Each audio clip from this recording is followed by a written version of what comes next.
दोस्तों, मैं पिछले एपिसोड में आपको बता रहा था कि इस प्रकार से हम लोग जमशोद गांव में गए थे और वहाँ पे हम लोगों ने लगभग 2 दिन 2 रात रुक कर फैमिली प्लानिंग कैंप किया था। मैं उस बातों को याद करते करते सोया रात में, और मुझे रात में और बातें याद आईं जो मैं शायद पिछले एपिसोड में आपको बता नहीं पाया। मुझे वो दृश्य जो है बहुत ज़्यादा मार्मिक लगा, और जो अभी भी मेरे मन पटल पे विद्यमान है, जैसे कि कोई फ़ोटो बनी हुई है, कोई वीडियो बना हुआ है। जब हम लोग, कई गाड़ियाँ थीं, एम्बुलेंसेस थीं, 2 या 3 एम्बुलेंस थीं, डॉक्टर्स थे, नर्सेज थीं, हमारी गाड़ी, पुलिस की गाड़ी, वीडियो, एक काफ़िला जब हम लोगों का चला।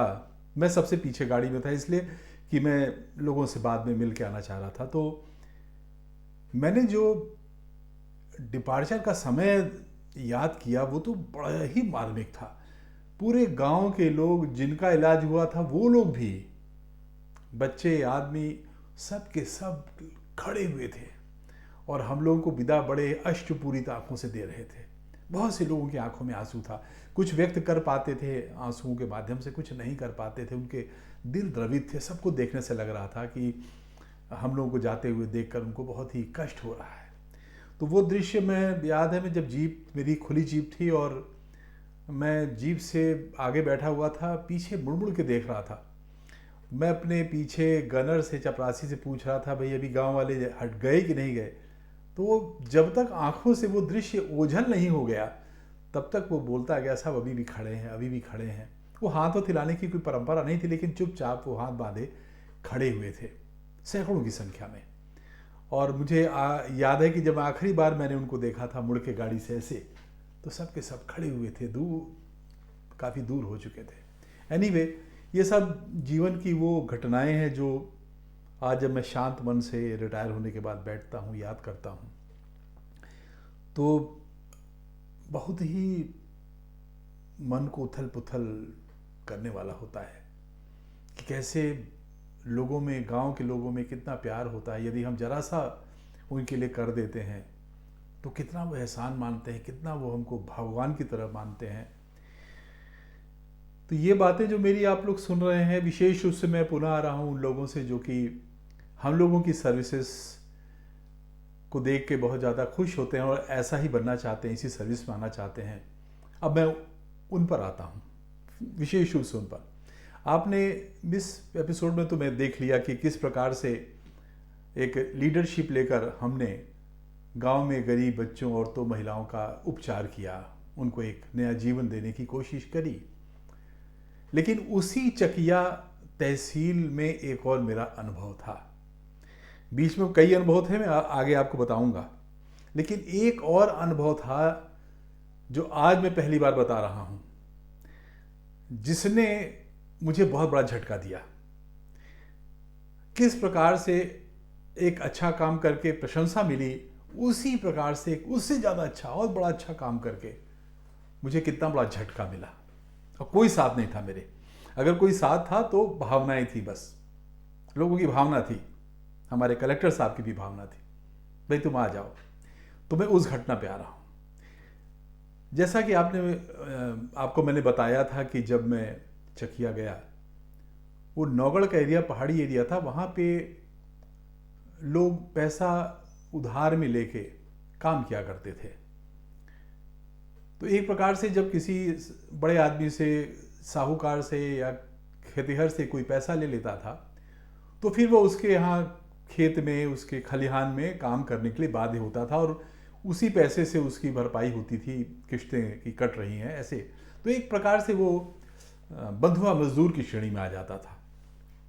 मेरे पहले ये सब चल रहा था, और जब मैंने ज्वाइन किया था तो मुझे बताया गया कि साहब यहाँ पे बहुत ज़्यादा बंधुआ मजदूर हैं और उनको पुनर्वासित करने के लिए सरकार उनकी इच्छा अनुसार, चूँकि जंगल में रहते थे, सब के सब भैंस, बकरी, गाय यही चाहते थे, तो उनकी इच्छा के अनुसार सरकार पैसा देती थी। मेरे ख्याल से उस समय 15,000 या 20,000 रुपया होता था उनको, और सुविधाओं के साथ गाय, भैंस 2 या 3 ऐसे दी जाती थी। तो उनको खरीदने के लिए एक क्रय समिति बनी थी। अब देखिए, मैं इस बात को ध्यान से सुनिए। क्या होता है कि जनपदों में जब हम लोग जाते हैं तो कोई सामान अधिक्रय करना होता है तो सबसे अच्छा रहता है कि एक समिति बना दी जाए, और उस समिति में सभी जनप्रतिनिधि भी होते हैं, सरकारी अधिकारी कर्मचारी भी होते हैं और चिकित्सक भी होते हैं। तो एक समिति बनी थी जो कि उन जानवरों का परीक्षण करती थी, उनकी वैल्यूएशन करती थी और उसके बाद उसको खरीद कर लाभार्थी को, बंधुआ मजदूर को देती थी ताकि वो उससे अपनी अर्निंग करे और अपना पैसा चुकाए, बंधुआ मजदूर की कोटि से अलग हो जाए। उस समिति के जो सदस्य थे उसमें अध्यक्ष तो एसडीएम होते थे और सदस्य के रूप में वहाँ के स्थानीय विधायक होते थे, एक प्रमुख होते थे जिस ब्लॉक में ये होता था, चिकित्सक, पशु चिकित्सक होते थे, तहसीलदार सेक्रेटरी होते थे। तो ऐसे 4-5 लोगों की कमेटी थी। जब कोई अधिकारी जनपद में जाता है तो बहुत से शुभचिंतक के रूप में आपके आमने सामने लोग मंडराने लगते हैं। उसमें पत्रकार भी होते हैं, नेता भी होते हैं, बहुत से ऐसे होते हैं जो कि तहसील कचहरी में आकर काम करने की जिनकी आदत होती है, आजीविका होती है, लोगों की दरखास्त लाते हैं, उनकी समस्याओं को लाते हैं, थोड़ा बहुत कमा लेते हैं। तो सब लोग उस समय, बहुत ज़्यादा लोग आते हैं, नए अधिकारी आए हैं, किसी प्रकार से उनको इम्प्रेस करो तो बताते हैं, सूचनाएं भी देते हैं, कुछ काम की सूचनाएं होती हैं। उसमें मुझे एक पत्रकार थे, मैं नाम इस समय नहीं लूँगा, मुझे याद है नाम, एक अच्छे संभ्रांत अखबार के पत्रकार थे, बड़े दुबले पतले, भूरी सी आँख थी उनकी, बाल कम थे, पतले से थे। मैं आगे उनका जिक्र करूँगा और एपिसोड्स में उनको जिक्र करूँगा, मुझे याद आता है उनका कैसा वो व्यक्तित्व था। वो मेरे पास आके बुरे उन्हें आत्मीयता से कहा कि सर, आप इतना अच्छा काम करना चाहते हैं, एक आपसे निवेदन। हमने कहा बताइए। कैसा, जो बंधुआ मजदूर हैं उनको जो पुनर्वासित किया जाता है, उनको जो जानवर दिए जाते हैं साहब, वो अच्छे नहीं होते हैं। वो सामने तो दूध देते हैं, 2 दिन 3 दिन चेकिंग होती है और उसमें दूध देते हैं, वो बाद में दूध कम देते हैं, तो बॉन्डेड लेबर वास्तव में नुकसान उनका होता है। तो बात बड़ी जेन्युइन थी और मैंने इस चीज़ को सोचा कि अध्ययन किया जाए। तो मैंने चिकित्सक को बुलाया, जो पशु चिकित्सा के थे, डॉक्टर थे, एनिमल हस्बेंड्री के, जो कि मेंबर होते थे, परीक्षण करते थे जानवर का। तो मैंने उनसे कहा कि ऐसी ऐसी शिकायत मेरे पास आई है, इसमें क्या है, सही है, नहीं है। तो बोले साहब, वो व्यापारी जो होते हैं वो लोग लाते हैं जानवर, और जो बॉन्डेड लेबर हैं, जो लाभार्थी हैं, इन लोगों से पहले से संपर्क कर लेते हैं और उनको कुछ छोटा मोटा पैसे की लालच दे देते हैं। और जानवरों में चूंकि गुड़ वगैरह खिला के उनका टेम्परेरी 2-4 दिन दूध बढ़ जाता है, वो दूध गुड़ खिला के वहाँ पे व्यापारी उनका दूध दिखाते हैं, हम लोग देखते हैं, आप लोग देखते हैं, दूध अच्छा हो रहा है 2 टाइम 3 टाइम, और जानवर खरीद दिए जाते हैं। तो वो व्यापारी भी जानता है कि भाई जानवर उसने दुधारू नहीं है, और वो लाभार्थी भी जानता है। अब यही अज्ञानता होती है कि छोटे मोटे 2,000, 4,000, 5,000 रुपये कैश पाने के चक्कर में वो लाभार्थी 10,000 का अपना नुकसान कर देता है। तो मैंने कहा इसको कैसे रोका जाए। कि साहब, रोकने का तरीका ये है कि साहब, उन्हीं लाभार्थियों से कहा जाए भाई तुम लोग इस तरीके से मत करो, और हम जानवर जो सिलेक्ट करके देंगे 4 दिन 5 दिन, उसको लो। मैंने बात करी अपने तहसीलदार से और सबसे, उन्होंने कहा साहब बड़ा कठिन है, और ये मानेंगे नहीं, सब लोकल व्यापारी भी हैं, लोकल लाभार्थी भी हैं। तो मैंने कहा नहीं भाई, ये उनको समझाएंगे और हम जो कहेंगे वही होगा, जानवर हम लोग सिलेक्ट करेंगे। तो अगली जो मेला हुआ, जो बैठक हुई जिसमें जानवरों को लिया जाना था, उसमें ये मैंने अपना बात रखी कि भाई ये जानवर आप, वो तो व्यापारी और लाभार्थी सब जानवर लेके खड़े हो गए कि साहब ये इन्होंने पसंद कर लिया, ये इन्होंने पसंद कर लिया। हमने कहा एक भी नहीं होगा, ये आप लोग पसंद करोगे, हम नहीं मानेंगे, हम खुद चेक करेंगे 1 हफ्ते रख के। तो सब बड़े परेशान के साहब, इतने दूर से आए हैं, अब 7 दिन हम लोग कैसे रुके। एक समस्या उनकी भी थी। अब मैं जो बात कहने जा रहा हूँ वो ध्यान से सुनिए। तो वहाँ पे जो जनप्रतिनिधियों के प्रतिनिधि थे, जनप्रतिनिधि थे और जनता के प्रतिनिधि थे, उन्होंने कहा साहब ये जो लाभार्थी चाह रहे हैं वही करिए, आप क्यों बीच में इसमें दखल अंदाज कर रहे हैं। ये भी जाके शिकायत करेंगे साहब हमको मन का जानवर नहीं मिला और ये गलत है, आप जैसा सोच रहे, जो चाह रहे हैं लेने दीजिए।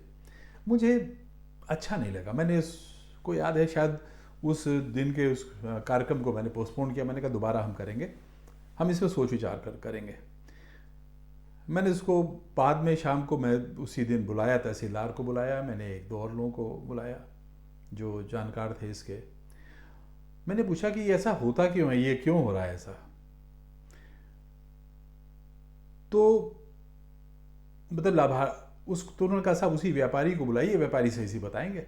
मैंने कहा बुलाओ। इत्तेफाक से वो दिन व्यापारी, चूंकि वो मेला लगा था, व्यापारी भी थे, 4-5 व्यापारी सब आ गए।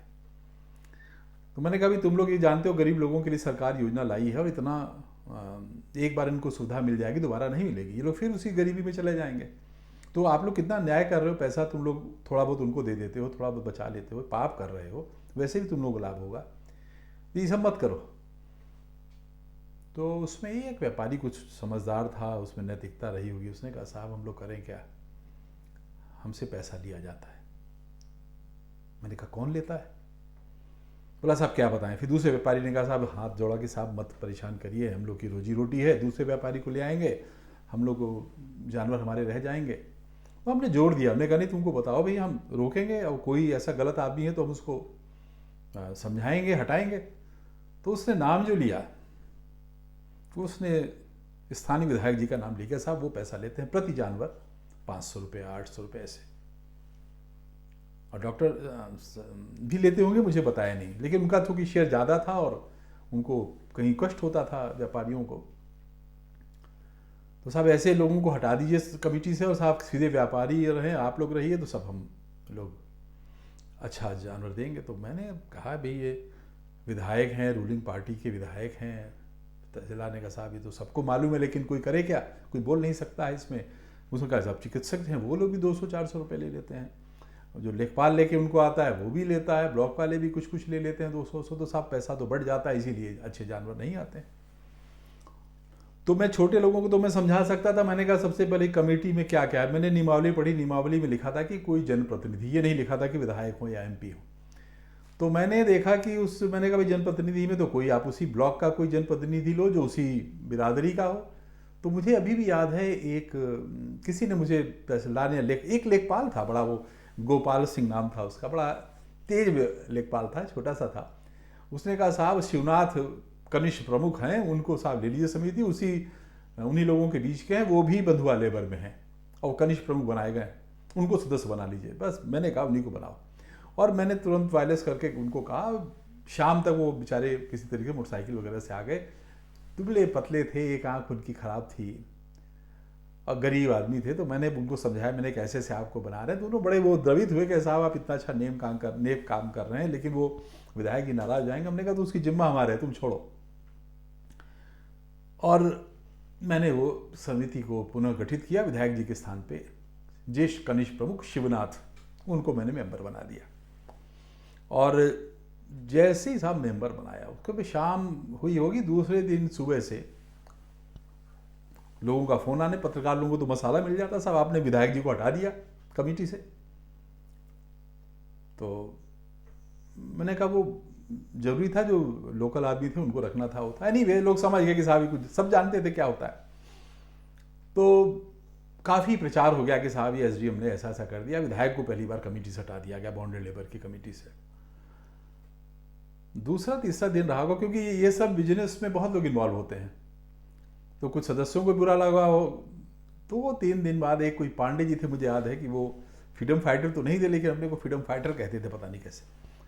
उनको किसी ने बैनर बना के दिया लंबा चौड़ा, और उस बैनर में उन्होंने लिखा कि भ्रष्टाचार मुक्ति अभियान ऐसा कुछ करके, और 6, 7, 8, 10, 15 आदमियों को लेके वो छोटा सा तहसील था चकिया टाउन, उस पर घूमे वो। तो हमको किसी ने बताया साहब वो पांडे जी जो हैं वो घूम रहे हैं बैनर लेकर। हमने कहा क्यों? कि साहब किसी ने उनको बैनर बनवा के दिया, उनको समझ में आता नहीं है, मौका मिलता है बस वो घूम रहे हैं भ्रष्टाचार मुक्त करो। हमने कहा कौन भ्रष्टाचार है? क्या साहब वो पता नहीं, बस बोल रहे हैं भ्रष्टाचार मुक्त करो। एक शुरुआत हुई कि SDM को परेशान करो। उसके बाद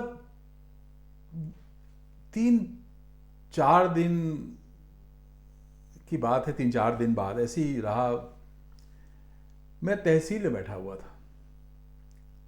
अब यहाँ भी एक एपिसोड है, मैं इस एपिसोड को बताता हूँ आपको। मैं जो तहसील में बैठा था उसके पहले का एक एपिसोड बताता हूँ। मैं कोर्ट में बैठा हुआ था और कोर्ट में एक पहलवान लंबे चौड़े कान टूटे हुए, उनको देखने से लग गया कि पहलवान है ये, कान उन टूटे थे उनके, धोती कुर्ता पहने। पुलिस उनको हथकड़ी लगा के लेकर आई। 107-16 केस होता है शांति भंग का अंदेशा किसी के काम से, क्षणिक रूप से होता है, और 12-14 दिन तक या तो जेल में रखें या उनकी श्योरिटी लेके मुचलका लेके उनको छोड़ा जाता है कि 6 महीने तक आप शांति बनाए रखिए। उसी केस में वो 107-16 में पहलवान आ गए। तो मैंने देखा कोर्ट में, कहता पहलवान भव्य आदमी, इसको हथकड़ी लगा के सिपाही ले आए। साथ में एक सब इंस्पेक्टर भी था। सामान्य रूप से जब 107-16 के केस होते हैं तो उसमें सब इंस्पेक्टर लोग तभी आते हैं जब कोई बड़ी विशेष बात होती है। तो मैंने देखा, मैंने पहले कहा भाई इनकी हथकड़ी खोलो। भाई कोई क्रिमिनल होते तो मेरे पास नहीं आते, जुडिशियल कोर्ट में जाते। तो 107-16 मैंने कहा इनकी हथकड़ी खोलो पहलवान जी की। मैंने कहा पहलवान जी आप क्या हुआ? तो पहलवान जी बोले कि साहब ये दरोगा जी इन्हीं से पूछ लो, हम तो बाल्टा लगने नहीं देंगे। तो हमने कहा ये क्या होता है? तो दरोगा जी से पूछा, उन्होंने कहा साहब ये गांव में ये पहलवान तहसीलदार सिंह है इनका नाम है, और ये भारत भीम रह चुके हैं। भारत के भीम मतलब इनको जो भारत केसरी जैसे होते हैं वैसे भीम होते हैं, कम उम्र के पहलवान सर्वश्रेष्ठ भारत में। और ये कहते हैं कि गांव में साहब ये दूध ही नहीं आएंगे, बाल्टा नहीं लगेगा, लड़के बच्चे जो हैं दूध पिए और अखाड़े पे जाएं। और इन्होंने गांव में चारों ओर 6-7 अखाड़े बना रखे हैं, उसी में बच्चों को कुश्ती दंड सिखाते हैं। और गांव में चूंकि गाय भैंस बहुत हैं, लोग बेचना चाहते हैं पैसे के लिए, साहब ये जो आते हैं दूधिए उनको साहब लाठी से मारते हैं। उन्होंने कल 2-3 लोगों को मारा है, काफ़ी सिर तोड़ दिया। तो उनकी बात तो मुझे लगी, बोलेगा भाई ये क्यों करते हैं? कहें साहब ये गांव का दूध है, बच्चे पहलवानी करेंगे, पहलवानों का एरिया है, और ये दूधी आएंगे तो बच्चे साहब कमज़ोर हो जाएंगे, इनको दूध नहीं मिलेगा। अब उनकी बात जो थी अपनी तरह उनकी तरह से जेन्युइन थी, मुझे भी इम्प्रेस की कि भाई ये तो बात तो सही कह रहे हैं कि बच्चों का दूध दूधिया ले जाके बेच रहे हैं तो बच्चे क्या पिएंगे, और ये गांव पहलवानों का काम है, पहलवान निकलेंगे, और ये पहलवान हैं गांव के, भारत के श्रेष्ठ पहलवान रह चुके हैं। तो मैंने कोर्ट करने के बाद मैंने उनसे कहा भाई ठीक है, इनका पर्सनल मुचलके पे, इनको छोटी पे हम छोड़ रहे हैं, इनको भेजो हमारे कमरे में। हमने इनको कमरे में बुलाया। तो बड़े वो बेचारे खुश हुए कि साहब आपने तो हमें बुलाया है, अंदर कुर्सी बैठा रहे हैं, और ये पुलिस वाले हमको साहब परेशान करते हैं, बताइए हम कोई गलत कर रहे हैं? हमने कहा नहीं गलत तो नहीं कर रहे हो तुम। उन्होंने कहा ऐसा करते क्योंकि साहब बच्चे जो हैं पहलवानी कराएंगे करते हैं, और मैं चाहता हूँ कि पूरे गांव के लोग पहलवानी करें। तो मुझे वो बड़े आदमी, मैंने कहा तुम्हारे गांव में कितने पहलवान हैं? कहा साहब आइए हमारे कम से कम 500 पहलवान हैं। तो एक दिन मैं घूमते हुए, वो शाहाबाद का गांव मसोई गांव था, उस गांव में मैं घूमते हुए चला गया।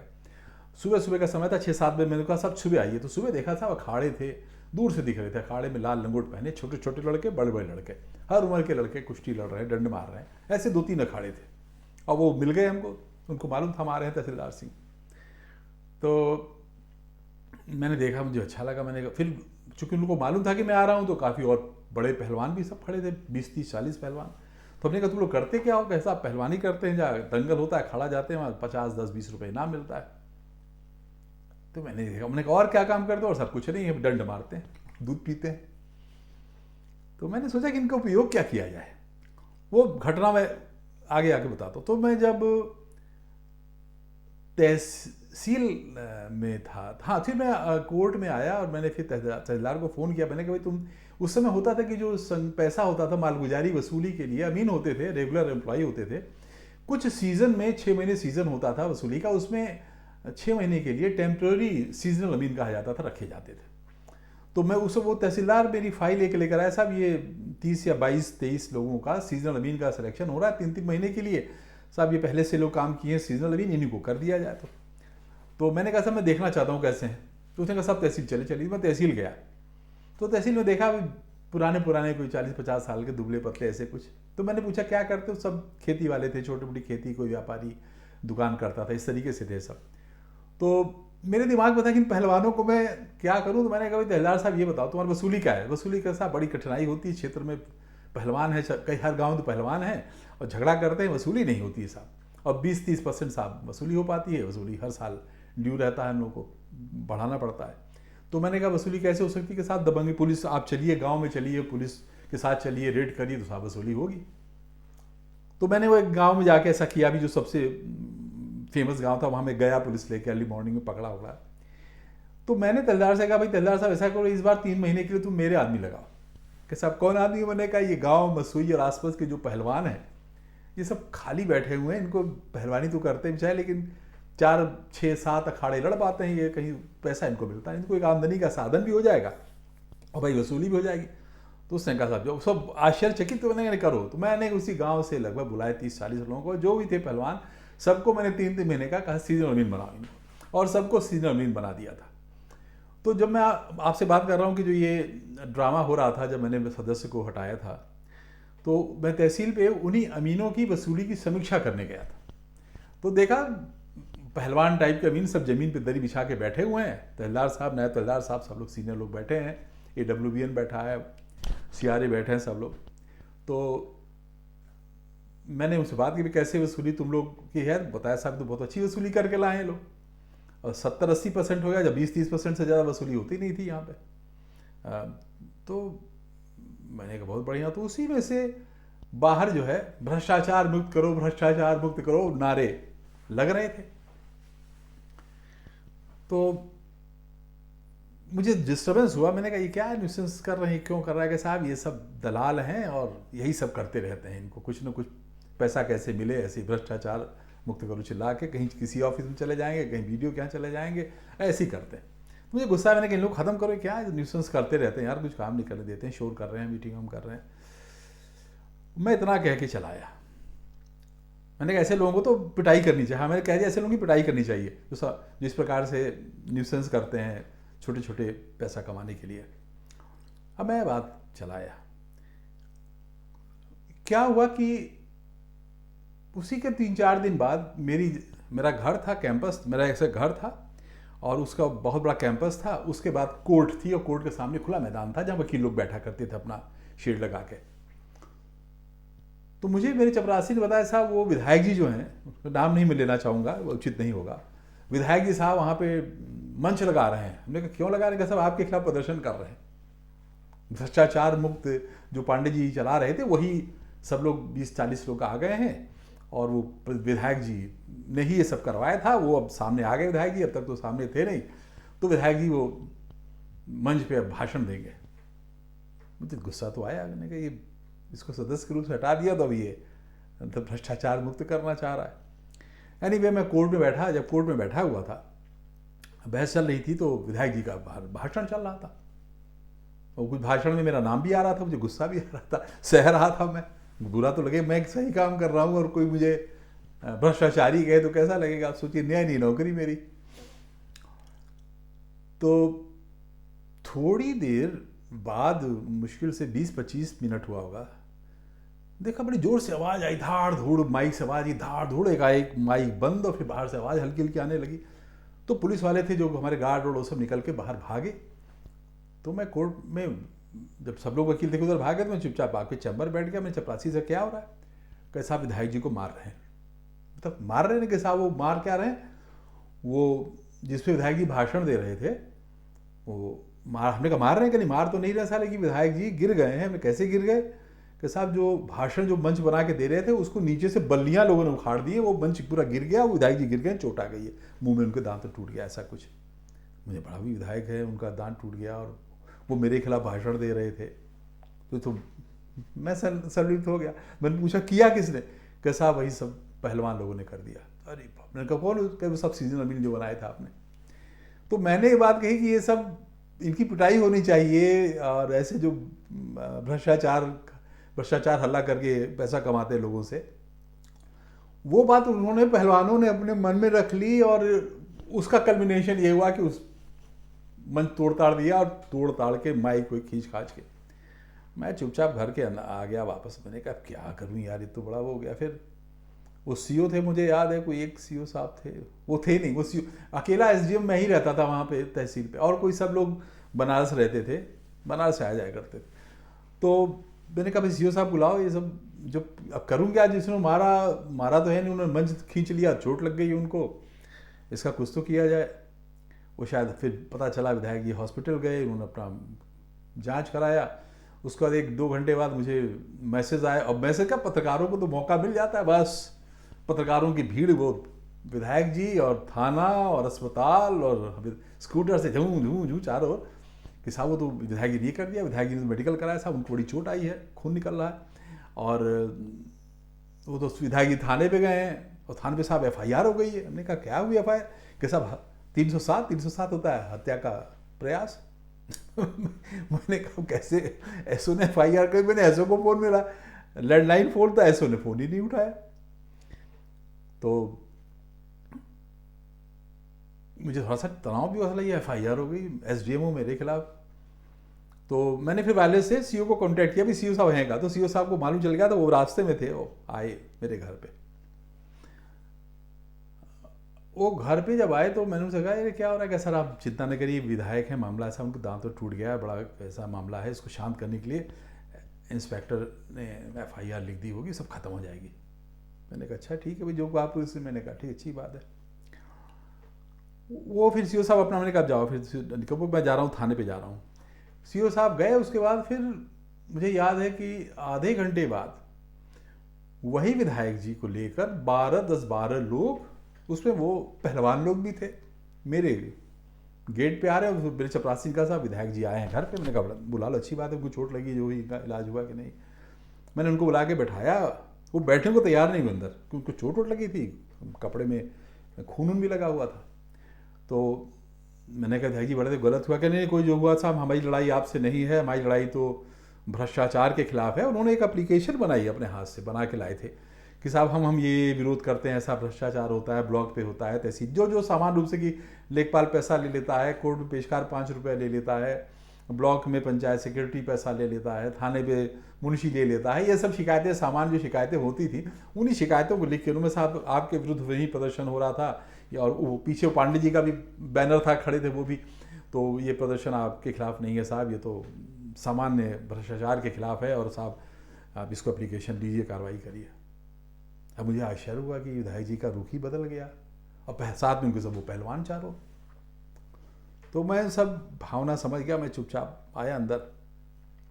और उस समय याद है मेरा परिवार वहाँ बनारस में रहता था, एक कॉलोनी थी सरकारी, उसमें रहता था। मेरे दोनों बच्चे छोटे छोटे थे और एक बच्चा पढ़ता था, तो मेरा परिवार वहाँ रहता था। तो मैं हफ्ते में एक दिन जाता था, मेरी वाइफ सैटरडे को चली आती थी, मैं चकिया में रहती थी। तो मैं बैठा हुआ, शायद खाना वाना खाया था, मेरे दिमाग में चल रहा था क्या हो गया, बिना मतलब को ऐसा हो गया, ये बॉन्डेड लेबरर्स को अच्छे जानवर दिलाने के चक्कर में इतना सब कांड हो गया। मुझे अजीब क्या, मतलब एक पहला बड़ा झटका लगा कि मैं कोई अच्छा काम कर रहा हूँ और क्या ये हो गया नतीजा।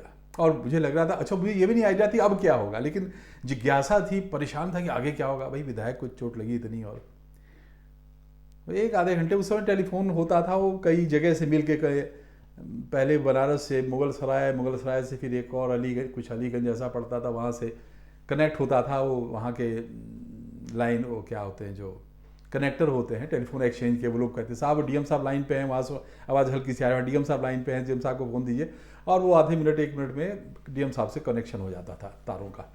तो उन्होंने कहा रमेश क्या हुआ, मैंने बताया सर ऐसा ऐसा हो गया। कह रहे यार तो चलो, तो कहाँ हो, हमने कहा सब वहीं पे घर पे होगा, सामान वान कितना, मैंने कहा सब होगा, 1 जीप सामान होगा, बिस्तर उस्तर है, थोड़ा बहुत खाने एक बर्तन है। तो बोले लेके बांध के चले आओ। हम लोग जानते थे कि अब ट्रांसफ़र हुआ मेरा, तो मैंने शाम तक धीरे से लोगों पेशकार को बताया भी जो जरूरी है काम मैं वहाँ से करा लेना, मैं जा रहा हूँ बनारस, और सामान मन बनने लगा। तो सब पत्रकार के साथ भी तो गलत हो रहा है, जिनको मौका मिलता है, सब पब्लिक के लोग, सोशल वर्कर जो उनके विधायक जी के विरोधी थे, विरोधी पार्टी वाले, वो सक्रिय कि साहब गलत हो रहा है, मेंशन करेंगे, कमिश्नर से मिलेंगे, साहब आपको रखना चाहिए ऐसा ऐसा करके। और मुझे बुरा तो लग रहा था, कष्ट भी हो रहा था कि क्या हो रहा है। और सामान वान बंधवा के बिस्तर से मैंने जीप लाद के शाम को वापस मैं आ गया बनारस। तो होता ये कि हम लोग की पोस्टिंग जो होती है वो डिप्टी कलेक्टर की होती है, डिस्ट्रिक्ट मजिस्ट्रेट को राइट होता है कि वो किस डिप्टी कलेक्टर को क्या बनाए, चाहे SDM बनाए किसी जगह का, या डिप्टी कलेक्टर रेवेन्यू बनाए, डिप्टी कलेक्टर कोर्ट बनाए, एडिशनल सिटी मजिस्ट्रेट बनाए, इस तरीके की पोस्टिंग होती थी। तो मुझे ACM 1 अपर नगर मजिस्ट्रेट प्रथम का, सुबह मैं ऑफिस गया, DM साहब का ऑफिस गया, बैठा हुआ था, तो उनके टाइप बाबू ने टाइप अप करके आदेश सब बना के रखा था, सर आप ज्वाइन कर लीजिए ACM 1। हमने कहा ठीक है। ACM 1 की कोर्ट थी, मैं ऑर्डर लेके पहुंचा कोर्ट में। तो कोर्ट में अपना बैठ के पेशकार से बात कर रहा था, उस समय DM साहब का मैसेज आया, चपरासी ऊपर बैठते थे, मैं नीचे बैठता था, कि साहब DM साहब आ गए, बुला रहे हैं। मैं गया, बोले रमेश चलो तुमको यहाँ कर दिया, जो हुआ वो ठीक नहीं है, इस बात को भी हमें संभालना है थोड़ा, तुम ज़्यादा बोल रहा हो ना मत किसी से। और ये हमने कहा क्यों हुआ, मैंने कहा सर ये कारण था। तो बोले कि हाँ इस चीज़ को किसी से कहना होना मत, देखो रूलिंग पार्टी है और ऐसा विधायक बहुत बड़ा इशू हो जाएगा पूरे स्टेट लेवल पे, चुपचाप रहना तुम और कुछ मत बोलना मुँह से अपने, और मैं सब संभाल लूँगा। तो मैं चुपचाप रहा, एसीएम का मैं काम करता रहा। इसे 2-3-4 महीना ऐसे बीता। तो मैं जो ये एपिसोड आपको बता रहा हूँ, मैं वहाँ से एसडीएम चकिया से हटा दिया गया। अब सोचिए कि आप एक अच्छा काम कर रहे हैं, जेन्युइन काम कर रहे हैं और गरीबों के लिए कर रहे हैं, जिस योजना जो सरकारी योजना है उसके लिए कर रहे हैं, सरकार का पैसा बचाने के लिए कर रहे हैं। उसके बाद आपको भ्रष्टाचारी बता दिया गया और आपके खिलाफ धरना प्रदर्शन, मुर्दाबाद भ्रष्टाचारी एसडीएम, निरंकुश एसडीएम, और पंपलेट बटे थे। मुझे पंपलेट भी लोगों ने आके दिया, साहब ये देखिए आपके खिलाफ लिखा हुआ है भ्रष्टाचारी, और कुछ नहीं, निरंकुश, भ्रष्टाचारी, ऐसे शब्द जो भी अच्छे शब्द उनके दिमाग में आए मेरे लिए सब लिखे, तो गुस्सा बहुत आता। अब सोचिए मेरी नौकरी की शुरुआत थी, कहीं मुझे इतनी भारी प्रशंसा मिली और कहाँ मुझे झटके से वहाँ से हटा दिया गया। बहुत मुझे कष्ट हुआ। और फिर एक सामाजिक वो भी होता है ना, बच्चे छोटे छोटे थे, पत्ती थी, आसपास के जो कॉलोनी में लोग थे भाई इनको हटा के अटैच कर दिया गया। ये नहीं कोई पूछता क्यों किया गया, क्योंकि पेपर वगैरह बहुत ज़्यादा ऐसा नहीं लिखते थे। तो ये हुआ साहब ये एक्स्ट्रा में हो गए, तो एक बड़ा सामाजिक उसको माना जाता था, ये ग्लानि का पोस्ट था कि अरे साहब इनको हटा के एक्स्ट्रा मजिस्ट्रेट बना दिया गया। तो मैं ये जो आपको एपिसोड बता रहा हूँ, ये बताने का मेरा पर्पज़ खाली इतना है कि अच्छे काम करने के लिए आपको बहुत सेक्रीफाइस करना पड़ता है। और ये जो प्रशासनिक नौकरी है इसमें इसका बड़ा स्कोप है। अच्छे भी काम करेंगे और आपको नुकसान भी भयानक होगा, आपको बड़ा एगोनी भी होगी, आपको बहुत कष्ट होंगे। ये तो मैंने एक छोटा सा झटका दिया है ना, आपको छोटा सा बताया। आगे मैं ऐसे ऐसे झटके जो मुझे मिले बताऊंगा कि आप सोच नहीं सकते हैं कि एक आईएएस अफसर के साथ क्या क्या होता है। सिविल सर्विसेज आप बैठ रहे हैं, मैं आपको डिस्करेज नहीं कर रहा हूँ, लेकिन बता रहा हूँ कि इस बात के लिए तैयार रही कि आप नौकरी में आएंगे तो आप स्ट्रेसफुल नौकरी रहेगी। अब वो हम लोगों ने जो नौकरी करी वो जमाना अलग था, अब जमाना अलग है। अब सब कुछ डिक्टेशन दूसरा कोई देता है, जिसके पास कोई एथिक्स नहीं होती है, उसका पर्पज़ ही नहीं है कि हम कुछ सोशल वेलफेयर करें। आप उसके अंडर में उनके कहने पे आपके ऊपर के अधिकारी अगर आपको कुछ कहते हैं तो आपको कैसा लगेगा। एनीवे, यहीं पे मैं अपनी बात को समाप्त करता हूँ और अगले एपिसोड में मैं आपको इसी चकिया की एक और कथा एकदम इमीडिएटली, मैंने जैसे आपको पिछली घटना बताया कि मैंने ज्वाइन किया, लोग मिलने आए, उसी के समय एक और घटना घटी हुई। और वो घटना इसलिए बताऊंगा कि किस प्रकार से हम प्रशासनिक अधिकारियों को पत्रकार अपने अर्दब, एक शब्द होता था मैंने वहीं पे सीखा, अर्दब में ले रहे हैं, अर्दब में लेना चाहते थे, कंट्रोल करना चाहते, आपको डराकर अपने कंट्रोल में करना चाहते थे। ये किस तरह से पत्रकार लोग करते हैं, वो चीज़ मैं आपको अगले एपिसोड में बताऊंगा। जय हिंद।